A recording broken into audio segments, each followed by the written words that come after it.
In the heart of the barren Atacama Desert lay a ghost town, swallowed by time and smothered by the relentless sands. It was a place whispered about in hushed tones throughout European circles, a near-mythical location abandoned by miners decades ago. Whispers of a singing woman, an alluring siren whose melodies echoed across the shifting dunes, had haunted generations of miners who dared to settle there. Each man who heard her voice was said to have disappeared, lost to the desert, never to be seen again. Into this mystery stepped Jerome, a skeptic and a seasoned journalist from London, who made a living uncovering the truths behind legends. He arrived in the Atacama with an assured stride, his camera and notepad ready, keen to reveal the rational truth buried beneath the myth. Jerome believed in nothing beyond the tangible world and scoffed at tales of phantoms and spirits.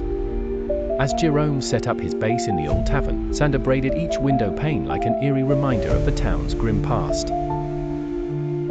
Night came swiftly in the desert, enveloping the town in a shroud of darkness. Alone, under the solemn gaze of the moonlight that poured over the dunes, Jerome began his exploration of the town. His investigation led him through crumbling buildings, their walls scribbled with the fading echoes of lives once lived. He could almost hear the laughter of miners around the ghostly corners and clinking glasses from the tavern's past life. But with each gust of wind, those sounds dissolved, overwhelmed by an unfamiliar melody, distant at first, but hauntingly beautiful. Dismissing it as the wind, Jerome carried on, entering the town's chapel. There, history hung heavily. A dilapidated altar loomed, casting dark shadows. As Jerome examined the structure, the melody swelled, growing more distinct, enticing, and dangerously seductive. This was the siren's call. Jerome's skepticism wavered, unease settled over his heart, yet he pressed on. The melody had an otherworldly allure that was both terrifying and irresistible. He was drawn outside, back into the open desert.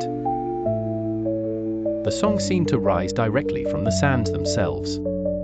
Compelled as if by sorcery, Jerome wandered among the dunes, his voice muffled as he called out defiantly against the specter of song. The moon watched silently as though it were a silent witness to a ritual replayed through time. With each step, Jerome sensed the desert shifting beneath him, an ancient secret ready to reveal itself. He stumbled upon an eerie expanse littered with abandoned mining tools and personal effects, haunting reminders of the town's lost souls. Suddenly, the sands beneath him started to pulse like a living entity. Jerome knew he stood on cursed ground, atop a graveyard whose bones whispered in the wind. Caught between disbelief and panic, he tried to retreat, but the singing was everywhere, enveloping him, ensnaring him.